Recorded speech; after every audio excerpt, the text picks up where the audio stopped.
আজকে ঝিঙা পোস্ত করবো বন্ধুরা। ঝিঙাগুলোকে এইভাবে কেটে নিয়েছি। এখন কড়াইতে তেল দিয়ে দিয়েছি। এর মধ্যে একটু কালো জিরা ফোড়ন দেবো, দুটো শুকনো লঙ্কা দেবো, পোস্ত আর কাঁচা লঙ্কা মিক্সিতে পেস্ট করে নিয়েছি।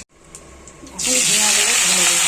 এখন অল্প একটু জাস্ট হলুদ দেবো, লবণ দেবো, একটু মিষ্টি দেবো, কয়েকটা কাঁচা লঙ্কা চিড়ে দেবো।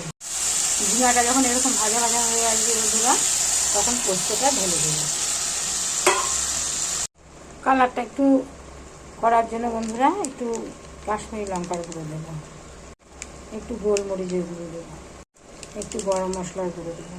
একবার এইভাবে করে খাবেন, ঝিঙা পোস্ত খেতে কিন্তু ভালো। একটু মশলা দিলে পরে আর নামানোর সময় যদি আর একটু গরম মশলা দেওয়া যায়, পোস্ত যে কোনো পোস্ত তরকারি কিন্তু খেতে ভালো লাগে। পোস্তটা ভাজা ভাজা হয়ে গেছে। এখন জল দিয়ে দেবো। ঝিঙা পোস্তটা আমার হয়ে এসছে। এখন এটা নামিয়ে দেবো। এই ঝিঙা পোস্তটা আমার হয়ে গেছে।